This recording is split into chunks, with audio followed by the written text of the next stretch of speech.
Without further ado, this young man came to the United States of America, saw planes flying overhead, and he said one day, and he landed here in the year of 2002, and landed in the East Coast, Maryland area, and got a job working at Applebee's. And he found out he could make more money. Listen up, Miss Danny Payne.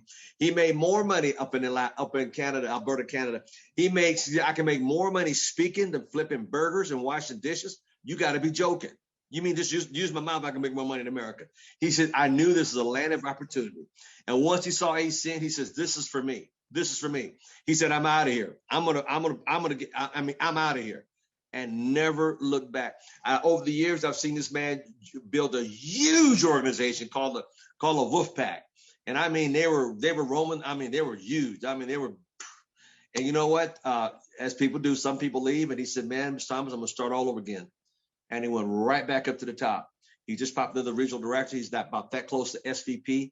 And we're so excited to have him on our call every Wednesday this month. Without further ado, I don't know if he's in Houston, Texas today. I don't know if he's in Baltimore, Maryland area. I don't know if he's in Florida. But without further ado, the great, the one and only, Mr. Shakeel Cooper.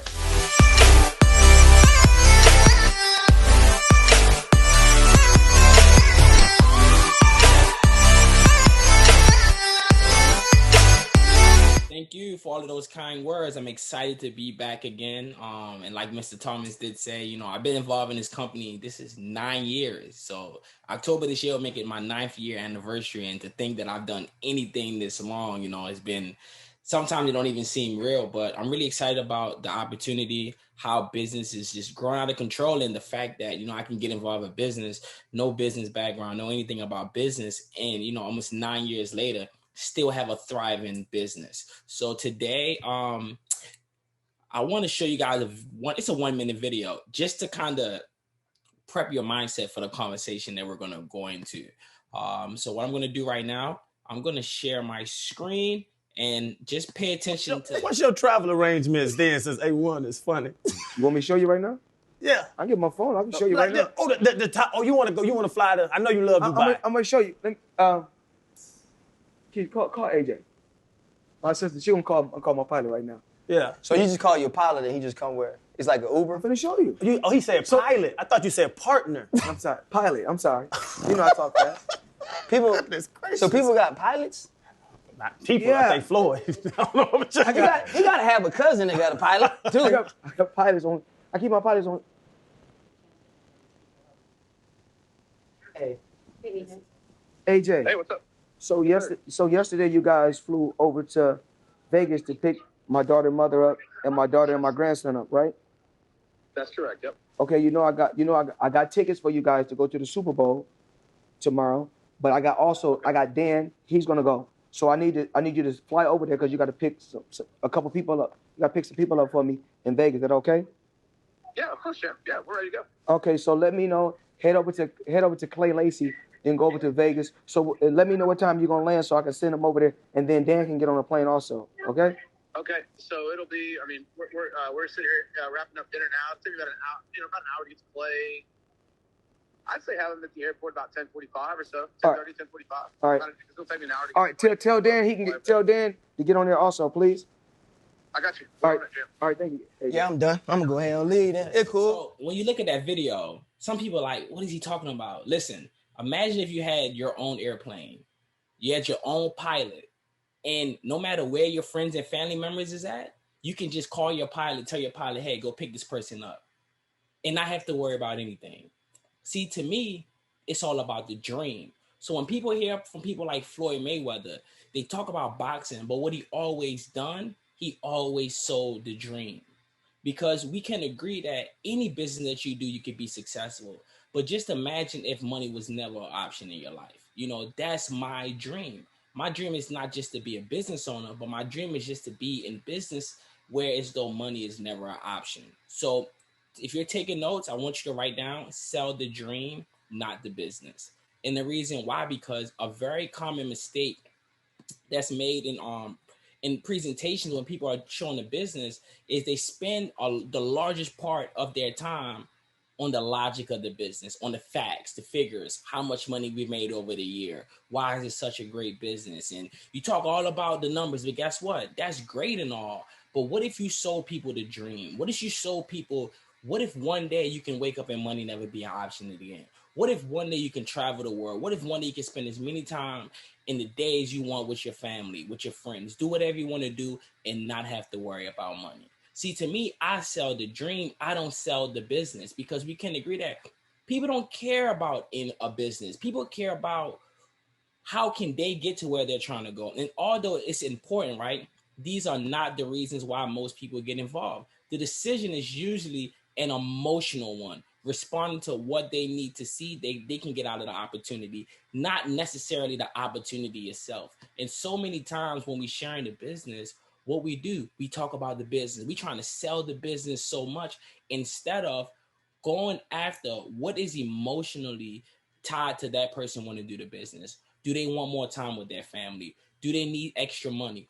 Everything that involves our business when it comes to selling, it's all based off of emotions. So if you're not going into getting people, what is going to pull them in? What is there going to be that emotion that pull them in to be like, man, it could be about feeding kids, but it has to be an emotional. If it's not emotional, people are not going to do the business. You're going to hear people, oh, it sounds like a great business. And the reason why people tell you that, because guess what? You did not emotionally give them the answer that they needed. People need an emotional answer to do the business. Logically, it makes sense. Who don't want to get paid off of bills, right? You think people are crazy for not trying to get paid off of bills. But guess what? That's not what's always going to get people in. You might find a few people that get in that way, but I can honestly tell you right now, if you're doing presentations, when you're talking to people, try to get them emotionally involved. Try to see, what do they want out of this opportunity? What can this opportunity help them get out of it? Because if you're not going after their emotions, 9 times out of 10, they're not going to do the business, no matter how great the opportunity sound, right? For many people, your presentation provides the chance of achieving dreams or goals which they feel can't be achieved by what they're currently doing. So the reason why people are open to seeing the opportunity is because guess what? They don't feel as though they can achieve what they want out of life by what they're currently doing. So now they're open to it. So you got to ask yourself, what is the driving force behind your own decision to get involved? Was it a logic of the business or the emotions of achieving the dreams, right? So you got to ask yourself this question, right? What got you involved in the business? Did you just get involved in the business because it made sense? Or wasn't it something emotionally that made you say, you know what, I want to do this? So you got to look at it the same way when you're talking to other people. What got you involved in the business? 9 times out of 10, if it was based off of emotions, you want to do the same thing with other people. Because what I realized is that the business is a simple system. People are emotionally. When I was a college student, when I got started, I was 20 years old. And I wanted to become free, rich. I wanted to just, you young. You want, the world is yours, right? So it wasn't that, oh, the business is $4.99 and we get paid off of bills. Most people, they wasn't paying bills. Do you understand? When I got started in the business, none of the young people was paying bills. They wasn't paying bills, but what sold them? It was the dream. I was selling people the dream. Listen, man, you can be free like me. Who don't want to be free? Who don't want to wake up when they finish sleeping? Who don't want to not have to go and clock into a 9 to 5 and still be able to make an income? See, that's the dream. And guess what? Almost 9 years later, I'm still living the dream. So when I talk to people today, guess what? I don't talk to them about the business itself. I talk to them about, man, don't you want to just be able to do what you want to do? Don't you want to be able to wake up, take your kids to school, pick your kids up from school, go to the park, do whatever you want to do every single day without having to clock into a job? And there's nothing wrong with a job, but at the end of the day, if you had the option to do what you want to do over a 9 to 5, which one would you choose? Because emotionally, you would choose to spend time with your family. But logically, you would think, man, I gotta work a job to pay the bills. But how far is this going to get you, right? So the majority of your presentation time should have been taken up with trying to find out what your prospect would like to achieve outside what they're currently doing. That should be the majority of your time, is trying to figure out, what do your prospect need to achieve outside of what they're currently doing that they can get out of this business, right? Your goal should be to find out what their dreams are and then talk about how the network marketing business opportunity can help them achieve those dreams. See, that's what you're supposed to be talking about when you're showing the plan. If you're not, when you're showing the planner, you're not trying to figure out what is this person dreams, what do this person want out of this business, and then tapping in on that, you're going to find yourself doing a whole bunch of presentation and not having too much success. That's one of the reasons why today, me and my team, we're still in the business and having success, because we just talk about the dream, because we remember when we was broke. We remember when we was broke college students trying to figure out. Now today, we just talk about, man, don't you want to be free?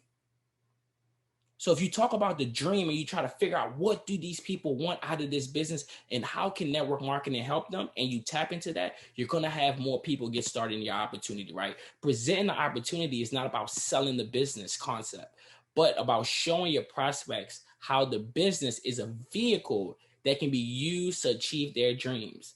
It's just a vehicle. It's literally just a vehicle. If I told you, right, drive across the state of Texas, you can either use a skateboard, you can either use a bicycle, or you can use a Ferrari. Which one would you choose? I would choose the Ferrari. So most people, their jobs might be the bicycle, right? It can get you the way you need to go, but it's just going to take you a little bit longer. But what if you had a Ferrari? How long do you think it'll take you to get across the state of Texas? Way faster, right? So when I look at the network marketing business, I just look at it as the Ferrari, because guess what? I know that it can get me faster to my dreams.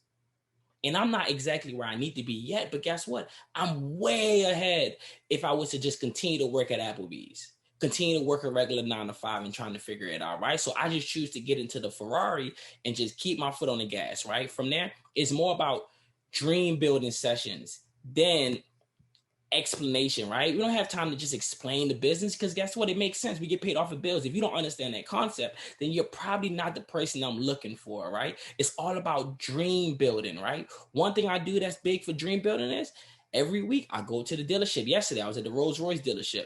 I was at the Bentley dealership, looking at the Maybachs, looking at these cars that cost $300,000, $400,000 and saying to myself, man, one day I'm going to buy myself. I don't even look at it and say, man, it's too expensive. I'm looking at it like, man, which one do I want? Because if you don't put yourself in the environment, how are you going to manifest it? See, most of the time when people are not where they need to be, they don't believe it because they don't go out there and put themselves in the environment. They don't go look at the condos, the $1 million condos. They don't go look at the expensive cars. And that's what, I'm not saying that materialistic things are everything, but at the end of the day, if you want to dream big, you got to get around things that's going to make you dream big. Do you know when I go to these dealerships, I don't see a lot of people there? But I promise you, I go to the used car dealership, it's packed. There's nothing wrong with that, but people think so small. They only think about what they can afford right now. They never go out there and put themselves in a position to say, man, one day I can achieve this. One day I can achieve a $300,000 car and it's just pennies in the bucket.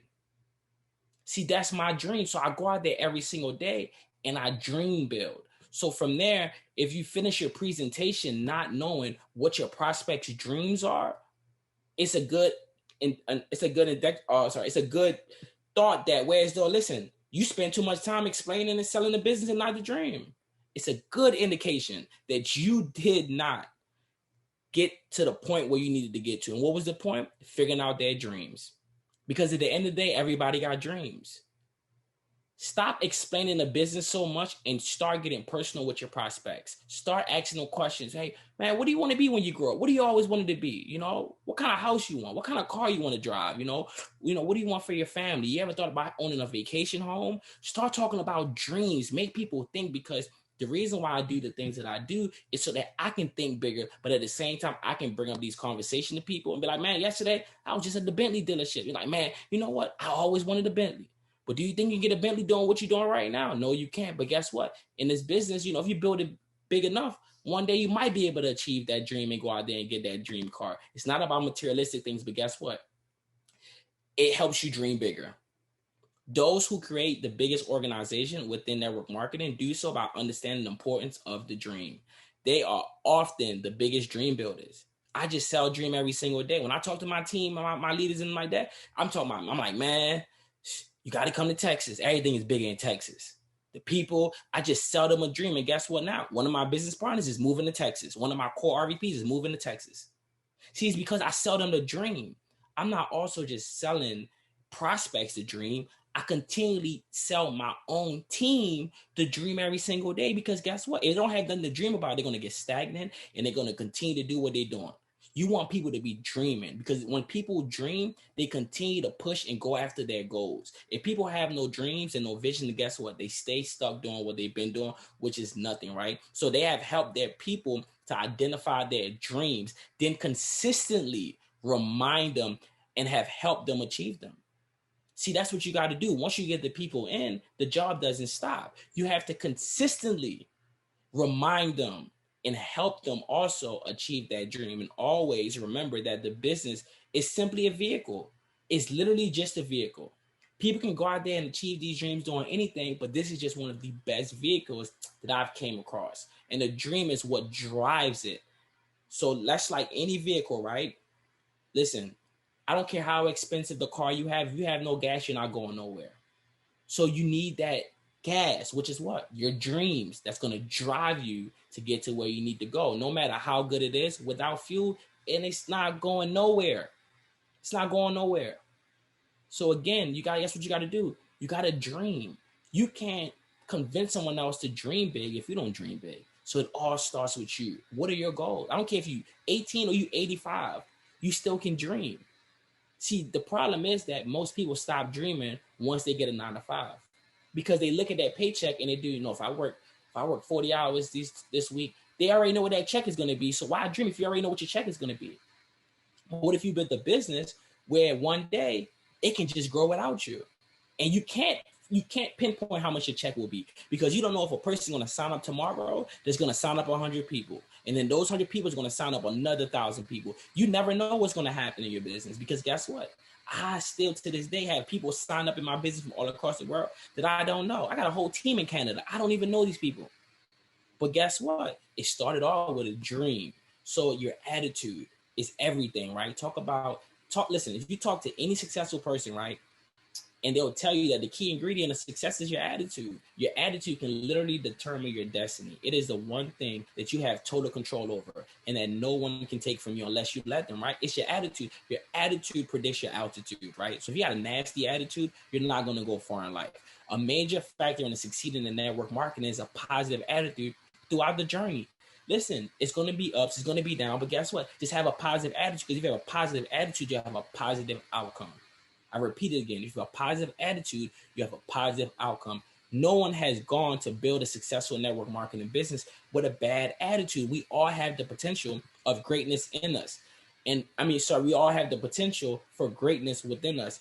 Attitude is the foundation on which that potential can be built. See, a lot of times, what's your attitude while you're waiting for you to achieve your dreams? A lot of people, they're impatient. They want it to happen right now. But I tell people this all the time. You got to be careful what you ask for if you're not prepared for it. If your attitude is not right, the people can come involved in your business and you will not know what to do with them. Your negative attitude will push them out of the business. But if you're a positive, optimistic person, guess what's going to happen?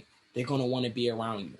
So again, your attitude is everything. No one want to work with someone that have a nasty, negative attitude. So if you're that person, get rid of that attitude, because guess what? It's going to stop you from getting to where you need to go. And if you think you can, you can. If you think you can't, you can't. If there's one single defining ingredients in a formula of success, like I told you before, it will be your attitude. Your attitude can literally determine your destiny. And this is critical, because guess what? That you understand that it's very important, that it affects on you and your performance. If you're negative, you're not going to be optimistic to go out there and go to the world and go out there and dream big, right? Having a positive attitude is simply just seeing the good and the possibility of every situation. No matter what happens, always try to look for the good in every situation. If something didn't work out, it's a reason why it didn't work out. Something better is on the way. If a relationship didn't work out, listen, it's a better person on the way. So out of every situation that I go through, I always try to look at the positive of every situation, no matter how crazy it is. And developing good attitude, it takes work. It's not going to happen over time, but it takes a lot of work sometimes. But first, you must make the decision to work on it. I promise you, if you just change your attitude, your life will change, right? And if you want to build a really successful network marketing business, at the same time, and have a well-rounded personal life, the best place to start perfecting a positive attitude. The exciting news is that guess what? You can learn how to control your attitude. Nobody can teach you how to control your attitude but you. It's all about your attitude, because your attitude will predict your altitude. I know you probably heard that before, but it's a reason why you're hearing it again, because guess what? I just changed my attitude about life. I try to look at the positive, right? And I stay away from negative influences. I stay away from negative. Listen, I stay away from negative people, period. I was thinking about getting a new number yesterday, even though I got a new number last year. Why? Because guess what? I try to just get rid of negative people that have contact with me, right? And if by some mischance you have family, friends, associates who are negative by nature, try to distance yourself from their negativity as much as possible, right? You can love people from a distance. I love my family, but I don't want to be around them all the time because most of them are negative. Because they're stuck doing something they don't want to do, but guess what? They got to pay the bills. And negative often begets what? Negative. And you need to protect your positive attitude as much as possible. That's why when I moved to Houston, because guess what? I don't have no family here but my son. So guess what? I'm around nothing but positive. Because guess what? I don't have friends here that's negative. I don't have people that I hang out with that I don't want to hang out with. I'm only around positive. So when you put yourself in a position where you're around nothing but positivity, your life is only going to get better, right? And this doesn't mean that you'll never see them again, but it does mean that being mindful of the influence of their negativity can have on you and limiting you on your exposures to it. I got friends that I love from a distance, but guess what? I haven't talked to them in months. Why? Because they're negative. I still love you, but you're negative. I can't talk to you every single day. I'll talk to you once a quarter. If you change your mind, you become a positive person, we can talk more often. But if you're negative, trust me, my phone don't even ring for people that's negative because they know not to call me. Also, try to avoid negativity in the media. TV. Stop watching TV. Stop watching the news. Take your TV and throw it out the backyard. Literally. Do you understand how much time, money, and energy it costs you by watching the news every single day? Do you know that the news are built off of negativity? Do you know that when you watch TV or the news, you're literally going to see nothing but negativity every single day? And they might sprinkle a little bit of good, but it's 99% negative and 1% positive. We all know that bad news sells, and quite often the media is full of negative news. And this doesn't mean it's never watching TV or reading the newspaper, but do it in moderation. Watch TV once a year like me. And I only watch Netflix or YouTube. I don't watch TV. Why? Because there's nothing on there positive. There's nothing on there positive. If you can show me anything on the news that's positive, I'll give you $1 million when I get it. And I promise you, I will never have to write that check. Why? Because guess what? That's how bad news sells. Don't worry if there's something so bad that you need to know about. Somebody will tell you. Why? Because the average person, they watch the news. So stop caring about what's going on in the world, because negative people are going to bring it to you. You don't have to go out there and find it yourself. So many times watching CNN, watching Fox, and guess what? The news are just making you, it's turning you into a person that you know that you're really not. It starts making you look at people a different way. And it's just the news. It's just the media. It's just what the media does. It twists, it changes things up. So guess what? I look at life like this, man. The world, it's a lot of great things going on in the world. Not, oh my God, they're going to war with this. I don't watch the news, so I don't know what's going on. I only care about the positive things that's going on in the world. What is something negative in the world? How is that going to benefit me? It's just going to make me feel bad. It's just going to make me depressed. That's why most people are depressed. Every other commercial, they're selling you a pill that, if you had this problem, that problem, it's like, dang, I can't even watch TV without feeling like something is wrong with me. So again, stop watching TV. Turn off the TV and turn on your life. And I promise you, your life will change. And understand that there's no elevator to success. You have to take the stairs. You cannot skip the journey. You don't want to get somewhere and not be the person that you need to be in order to have the success. You don't want to be the person that get $1 million and is not ready for $1 million. You don't want to be the person that win the lottery and then you're broke a year later. We can agree. We've seen that story many times, right? People that they won the lottery and then 2 years later they broke again. Why? Because they wasn't the person that they need to be in order to achieve that type of income and be able to build some type of generational wealth with it. So again, there's no elevator to success. You have to take the stairs. You have to work on your attitude. You have to work on yourself. You have to go out there and dream. You have to go out there and put yourself in position. Go look at that $1 million home today. Go look at that $1 million condo. Go look at the land. Go look at whatever you want out of life. Go out there and look at it. And don't look at what you got in your bank account. Just say, man, you know what? One day I'll be living here. One day I'll be driving this. One day I'll have this. It's all about your dreams. Everything starts with your dream. If you have no dreams, then guess what? What's the point of you doing what you're doing? What's the point of waking up if you don't have any dreams? You're just living life just to get by. And this is all about all aspects of your life, not just in business, but in your life. You have to take the stairs. You don't want to get somewhere and you're not prepared for it, because you might get it and then lose it and then never have the opportunity to understand how you got there. See, and I'm going to end with this. One of the reasons why I never tried to skip the steps of success, because I want to know if I lose it again, I want to know how to get it back again. That's why 9 years later, I'm still here. Everybody that I started with, they quit, because guess what? They wanted the elevator. I took the steps. I took the hard way. I went through everything I needed to go through. And guess what? No matter, they can take the house, the car, they can take everything away. Guess what? I'm going to go back and build it again. I'm going to build it 10 times bigger every single time. Why? Because I got the blueprint. You can't take this from me. I know what to do. I know the secret of success. That's why I can do anything. And after I put in over 10,000 hours, I'll be a professional at it. Because I understand that success is just doing the simple things over and over and over and mastering and understanding how did you get there. You never want to be in a position where you got somewhere and you didn't know how you get there. So again, there's no elevator to success. You have to take the stairs. Stop trying to get there faster than you need to get there. Work on yourself, and I promise you at the right time, everything will come together. So again, I thank you guys, and I look forward to being back, and I'm going to pass the call back to Mr. Thomas.